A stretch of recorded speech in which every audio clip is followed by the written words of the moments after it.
పేరు లక్ష్మి అండి. ఈరోజు కర్డ్ యూజ్ చేసి కేక్ ఎలా తయారు చేసుకోవాలో చూద్దాం. ఈ కేక్కి బీటర్ అవసరం లేదండి. ఇంకా 1 కప్ మైదా తీసుకోవాలి. నా దగ్గర 1 కప్ కనిపించలేదని 2 టైమ్స్ హాఫ్ కప్ తీసుకున్నాను. ఇంకా 1 టీ స్పూన్ బేకింగ్ పౌడర్ అండి. మనం ఎప్పుడూ కూడా మైదాకి సమానంగా బేకింగ్ పౌడర్ తీసుకుంటాం టీ స్పూన్తోని. 1 టీ స్పూన్ బేకింగ్ పౌడర్ వేసుకోవాలి. అన్నిట్లు కూడా లెవెలింగ్ చేసుకొని వేసుకోవాలండి. ఈ 3 ఇంగ్రీడియంట్స్ని జల్లించుకొని వేసుకోవాలి. And half teaspoon baking soda అండి. మ్యాక్సిమం 3 డ్రై ఇంగ్రీడియంట్స్ అంటే 3 వస్తాయి. ఈ 3ని కూడా జల్లించుకొని ముందే పెట్టుకుంటే మనం చేసేటప్పుడు ఈజీగా ఉంటుంది. మైదాని ఎప్పుడు జల్లించుకోకుండా చేసుకోకూడదండి. అందులో ఉన్న ఏరియాస్ని బయటికి రాదు. మొత్తం అంతా జల్లించినప్పుడు దానిలో ఉన్న ఏరియాస్ను ఇదవుతుంది. బాగా జల్లించుకోవాలి. 2-3 టైమ్స్ జల్లించుకుంటే ఇంకా బాగా వస్తుంది కేకు. అందులో ఉన్న ఉంటాయి కదా లమ్స్, అవి కూడా పోతాయి. బాగా జల్లించుకోవాలి. ఇంకా A4 షీట్తో బటర్ పేపర్ ఎలా తయారు చేసుకోవాలో చూద్దాం. ఇదే పేపర్ తీసుకొని ట్రయాంగిల్ షేప్లో ఫోల్డ్ చేసుకొని దాన్ని మిడిల్లో ప్లేస్ చేసుకొని కట్ చేసుకుంటే కరెక్ట్ సైజులో వస్తుంది. ఇదేనండి బటర్ పేపర్. ఒకవేళ మన దగ్గర బటర్ పేపర్ లేకపోతే ఇలా తయారు చేసుకోవచ్చు. ఈ టిన్లో ఆయిల్ వేసుకోవాలి. ఆయిల్ వేసుకొని ఫస్ట్గా ముందుగానే గ్రీజింగ్ చేసుకొని పెట్టుకోవాలి. ఇది కూడా ముందే తయారు చేసుకొని పెట్టుకుంటే మనకు కేక్ బ్యాటర్ వేసేటప్పుడు ఈజీగా ఉంటుంది. ఇంకా పేపర్ ఇందులో ప్లేస్ చేసుకొని మళ్ళీ కొద్దిగా ఆయిల్ వేసుకొని మళ్ళీ గ్రీజ్ చేసుకోవాలి. ఇవన్నీ మనకు ముందే తయారు చేసుకొని పెట్టుకుంటే ఈజీగా ఉంటుంది కేక్ చేసేటప్పుడు. అప్పటికప్పుడు అంటే చాలా ఇదైపోతుంది, ఈజీగా ఉంటుంది ముందే చేసి పెట్టుకుంటే. ఇలా గ్రీజ్ చేసుకొని పక్కన పెట్టుకోవాలి. ఆ తర్వాత బౌల్ తీసుకోవాలండి. ఇందులో 1/3 కప్పు పెరుగు తీసుకోవాలి, కర్డ్. ఇది కూడా ఫ్రిడ్జ్లో తీసుకోకూడదండి, ఫ్రెష్ పెరుగు తీసుకోవాలి. ఫ్రిడ్జ్లో పెట్టిన రూమ్ టెంపరేచర్ వచ్చే వరకు కూడా బయటను పెట్టుకుని తర్వాత వాడుకోవాలి. 1/3 కప్పు పెరుగండి. ఇంకా హాఫ్ కప్పు షుగర్ అండి. మీరు ఇంకా షుగర్ కొంచెం ఎక్కువ తింటారంటే ఒక 2 టేబుల్ స్పూన్ ఎక్కువ వేసుకోవచ్చు. ఇవన్నీ వేసిన తర్వాత బాగా మిక్స్ చేసుకోవాలండి. షుగర్ గ్రాన్యూల్స్ ఏమీ లేకుండా పెరుగు అండ్ షుగరు బాగా మిక్స్ చేసుకుని కలుపుకోవాలి. కొంచెం ఫాస్ట్గానే మిక్స్ చేసుకోవచ్చండి ఇక్కడ, ఎందుకంటే కేక్ టైం ఎక్కువైపోతుంది. ఫాస్ట్గా మిక్స్ చేసుకోవాలి. దీన్ని బాగా మిక్స్ అవ్వాలి. షుగర్ గ్రాన్యూల్స్ ఏమి ఉండకూడదండి. షుగర్ గ్రాన్యూల్స్ ఉంటే ఏంటంటే కేక్ సరిగా పొంగదు. అందులో షుగర్ ఉండిపోయి గ్రాన్యూల్స్ ఉండిపోయి, అందువల్ల బాగా మిక్స్ చేసుకోవాలి. బాగా ఒక థిక్ కన్సిస్టెన్సీ వస్తుంది. ఇప్పుడు 1/2 కప్ ఆయిల్ అండి. ఇది కూడా సన్ఫ్లవర్ ఆయిలే తీసుకోవాలి. 1/2 కప్ ఆయిల్ తీసుకోవాలి.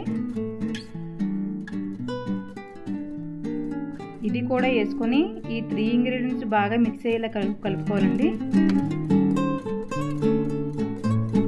ఈ 3 ఇంగ్రీడియంట్స్ కలుపుకొని బాగా ఒక మంచి టెక్స్చర్ వస్తుంది. ఆ టెక్స్చర్ వచ్చే వరకు కలుపుకోవాలి. ఈ ఆయిల్ బయటికి కనిపించకూడదండి. ఈ 3 ఇంగ్రీడియంట్స్ కలిసిపోవాలి. ఆయిల్ కానీ సరిగా కలలేదంటే కేక్ పైన అంటుకుంటుంది పైన ఆయిల్. అందువల్ల మనం బాగా మిక్స్ చేసుకోవాలి. ఎంత బాగా మిక్స్ చేసుకుంటే అంత బాగా వస్తుందండి కేకు. చాలా ఫ్లఫీగా ఉంటుంది కేకు. ఒకసారి ట్రై చేయండి. మీకు నచ్చినట్టుంటే సబ్స్క్రైబ్ చేసుకోండి నా ఛానల్. వీడియోగా నచ్చినట్టయితే బాగా మిక్స్ చేసుకోవాలండి. గ్రాన్యూల్స్ ఉంటాయి మనకు కనిపించవు, అవి ఉంటే కానీ సరిగా పొంగదు కేకు. అందువల్ల మనం మిక్స్ చేసుకున్నప్పుడు బాగా మిక్స్ చేసుకోవాలి. చూసారా, ఈ టెక్స్చర్లో రావాలి, క్రీమీ టెక్స్చర్లో రావాలి. అసలు ఆయిల్ కనిపించకూడదు పైకి. ఆయిల్ తేలినట్టు కనిపిస్తే కేక్ తడితడిగా ఉంటుంది పైన. ఇప్పుడు డ్రై ఇంగ్రీడియంట్స్ యాడ్ చేసుకోవాలి. అది కూడా కొద్దిగా యాడ్ చేసుకోవాలండి, అంతా ఒకసారి వేసేసుకోకూడదు. ఇప్పుడు లంప్స్లా ఉండిపోయి సరిగా కేక్ పొంగదు. కొద్దిగా నెమ్మదిగా యాడ్ చేసుకొని మిక్స్ చేసుకోవాలి. మనం మైదా యాడ్ చేసిన తర్వాత కొంచెం నెమ్మదిగా కలుపుకోవాలండి. ఎందుకంటే ఇందులో ఉన్న baking powder, baking soda and పెరుగు రియాక్షన్ జరుగుతుంది. ఈ రియాక్షన్ జరిగినప్పుడు మనం ఎక్కువగా కలిపినట్టయితే ఆ కేక్లో రియాక్షన్ పోయి సరిగా పొంగదు. అందువల్ల మనం నెమ్మదిగా కలుపుకోవాలి. ఎప్పుడైతే డ్రై ఇంగ్రీడియంట్స్ యాడ్ చేసుకుంటున్నామో అది కూడా కొద్దిగా యాడ్ చేసుకోవాలండి, ఒకసారి యాడ్ చేసుకోకూడదు. ఇప్పుడు 1/2 కప్ ఆయిల్ తీసుకోవాలండి. ఆయిల్ కూడా ఫ్రిడ్జ్లో తీసుకోకూడదు, కాచి చల్లార్చిన పాలు తీసుకోవాలి. ఇవంతా బాగా మిక్స్ చేసుకోవాలండి. పాలు ఏంటంటే మనకి రిబ్బన్ కన్సిస్టెన్సీ వచ్చే వరకు వాడుకోవాలి.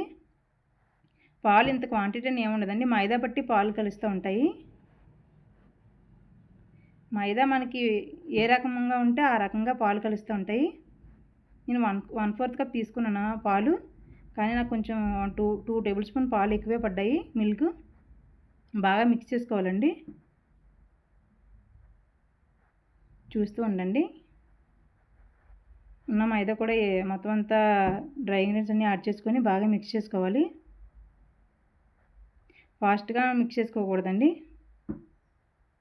చూసారు కదా, 1/4 కప్ ఆయిల్ మొత్తం యూజ్ అవుతున్నాయి. ఇలా బాగా మిక్స్ చేసుకోవాలి. నేను చెప్పినట్టుగా చేస్తే బాగా వస్తుందండి కేకు. ఫాస్ట్గా మాత్రం కలపొద్దు, అలా నెమ్మదిగా కలుపుకోవాలి. పావు కప్పు పాలు కూడా పడ్డాయి. నాకేంటంటే ఇంకా రిబ్బన్ కన్సిస్టెన్సీ రాలేదని నేను ఇంకా 2 టేబుల్ స్పూన్ మిల్క్ తీసుకున్నాను. రిబ్బన్ కన్సిస్టెన్సీ ఇంకా రాలేదు, ఇంకా థిక్గా ఉంది బ్యాటర్. అందుకనే 2 టేబుల్ స్పూన్ మళ్ళీ వేసుకొని మళ్ళీ కలుపుకుంటున్నాను. మనం ఈ రిబ్బన్ కన్సిస్టెన్సీ వచ్చే వరకు చూసుకోవాలండి. ఇదే కేక్ మెయిన్ కేక్లోని. ఈ కన్సిస్టెన్సీ కానీ తెలిస్తే మనం కేకు సక్సెస్ఫుల్గా చేయగలం. 2 టేబుల్ స్పూన్ కూడా పడ్డాయి నాకు. ఈ రిబ్బన్ కన్సిస్టెన్సీ వచ్చే వరకు కూడా మనం మిక్స్ చేసుకోవాలి. పాలుకి ఇంతే మెజర్మెంట్ అని ఉండదు. ఏ కేకులో అయినా సరే పాలు ఏంటంటే మనం రిబ్బన్ కన్సిస్టెన్సీ వచ్చే వరకు కూడా వేసుకోవచ్చు. ఇలా బాగా మిక్స్ చేసుకోవాలి. చూసారు, ఇది రిబ్బన్ కన్సిస్టెన్సీ అంటే. ఇప్పుడు ఒకసారి తీసేసి స్పాచులాతో చూపిస్తాను ఎలా రావాలన్నది కన్సిస్టెన్సీ. చూసారా, రిబ్బన్ కన్సిస్టెన్సీ అంటే ఇలా రావాలండి. ఇలాగ వచ్చేంత వరకు బాగా మిక్స్ చేసుకోవాలి. ఇలా మిక్స్ చేసుకున్న తర్వాత చూసారు కదా, ఈ కన్సిస్టెన్సీలో రావాలండి బ్యాటరు. దీన్ని రిబ్బన్ కన్సిస్టెన్సీ అంటారు. ఇలా వచ్చేంత వరకు మిక్స్ చేసుకోవాలి. ఇదండి రిబ్బన్ కన్సిస్టెన్సీ అంటే. పదే పదే చెప్తున్నాను, ఏమనుకోకండి, అంటే తెలుస్తుందని చెప్తున్నాను. ఇంకా 1/2 టీ స్పూన్ వెనీలా ఎసెన్స్ అండి. నేను వెనీలా కేక్ చేస్తున్నాను కాబట్టి వెనీలా ఎసెన్స్ వేసుకుంటున్నాను 1/2 టీ స్పూన్. ఎగ్లెస్ కేక్కి అంత ఎసెన్స్ అవసరం ఉండదండి, ఓన్లీ ఫ్లేవర్ కోసం వేసుకోవాలి. 1/2 టీ స్పూన్ వేసుకుంటున్నాను నేను. ఇది కూడా వేసుకొని కట్ అండ్ ఫోల్డ్ మెథడ్లోని మిక్స్ చేసుకోవాలి. వన్ డైరెక్షన్లోనే మిక్స్ చేసుకోవచ్చు, కట్ అండ్ ఫోల్డ్ మెథడ్లోనే మిక్స్ చేసుకోవచ్చండి. అటు ఇటు మిక్స్ చేసుకుంటే బబుల్స్ ఫామ్ అయిపోతాయి. చూసారు కదా, ఇదే ఫామ్లో మిక్స్ చేసుకోవాలి. బాగా మిక్స్ చేసుకున్న తర్వాత ఇప్పుడు ఒక టిన్ తీసుకోవాలండి. మనం ఇందాక గ్రీజ్ చేసుకొని పెట్టుకున్నాం కదా టిన్ను, ఆ టిన్లోకి బ్యాటర్ అంతా సిప్ చేసుకోవాలి. ఈ బ్యాటర్ అంతా సిప్ చేసుకోవాలి ఆ టిన్లోకి. స్పాచులాతో అయితే మొత్తం అంతా తీయడానికి ఈజీగా ఉంటుంది. స్పాచులా ఒకటి ఉండాలండి.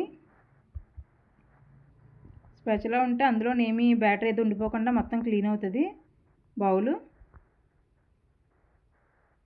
మొత్తం అంతా అందులో సిప్ చేసుకోవాలి. తర్వాత ఒక టూత్పిక్ తీసుకొని అలా చేసుకుంటే అందులో బబుల్స్ ఏ రాకుండా ఉంటుంది. ఇలా ఒకసారి చేసుకుంటే కేక్ బబుల్స్ ఏ కన్నలు రాకుండా ఉంటుంది. ఇప్పుడు ముందుగా మనం ప్రీహీట్ చేసుకొని పెట్టుకుంటాం కదా, ఆ ప్యాన్లో మనం ఇది సిప్ చేసుకోవాలి కేక్ బ్యాటర్. ఇప్పుడు మూత పెట్టేసుకొని మనం అస్తమానం తీయకూడదండి. కనీసం 30 మినిట్స్ వరకు దీన్ని అలా వదిలేస్తేనే ఇది బాగా వస్తుంది, లేదంటే పొంగి మళ్ళీ లోపలికి సింక్ అయిపోతుంది. చూసారు కదా, కేక్ బేక్ అయింది. 30 మినిట్స్ పడ్డదండి. ఈ కేక్ కూల్ అయ్యే వరకు డిమోల్డ్ చేయకూడదండి. 10 to 15 మినిట్స్ అలా పక్కన పెట్టుకుని ఆ తర్వాత డిమోల్డ్ చేసుకోవాలి. వేడి మీద డిమోల్డ్ చేస్తే మజ్జిగ బ్రేక్ అయిపోతుంది. కేక్ కూల్ అయిందండి. ఇప్పుడు డిమోల్డ్ చేసి చూద్దాం. చాలా సాఫ్ట్గా, చాలా టేస్టీగా ఉంటుందండి. నావన్నీ నో ఫెయిల్ రెసిపీస్ అండి. ఫస్ట్ టైం చేసినా కూడా సక్సెస్గా వస్తుంది కేకు. ఒకసారి ట్రై చేయండి. మీ ఫ్యామిలీలో కానీ ఎవరైనా కానీ కేక్స్ నేర్చుకోవాలని ఇంట్రెస్ట్గా ఉంటే వాళ్ళకి నా ఛానల్ రికమెండ్ చేయండి. బటర్ పేపర్ తీసుకోవాలి. చూసారా ఎంత ఎంత స్పాంజీగా ఉందో.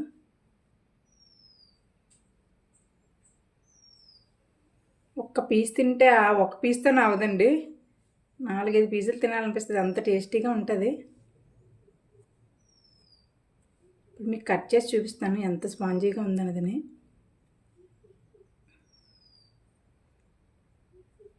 ప్లీజ్ నా వీడియోస్ కనుక నచ్చితే సబ్స్క్రైబ్ చేసుకుని ఒక లైక్ చేయండి. మీరు ఇచ్చే లైకే మాలాంటి చిన్న ఛానల్స్కి బూస్టప్ అవుతుంది. చూడండి ఇప్పుడు కట్ చేస్తాను ఎంత స్పాంజీగా ఉంటుందో.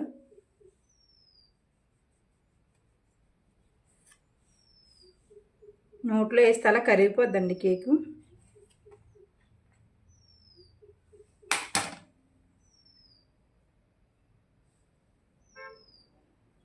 ఎంత స్పాంజీగా ఉంది చూసారా. బీటర్ వాడలేదు, ఏం వాడలేదు మనం, అయినా కూడా ఎంత స్పాంజీగా వచ్చిందండి కేకు. మీరు కూడా ఒకసారి ట్రై చేసి నాకు ఎలా వచ్చిందనేది కామెంట్లో చెప్పండి ప్లీజ్. ఒక లైక్ చేయండి. బాయ్ అండి.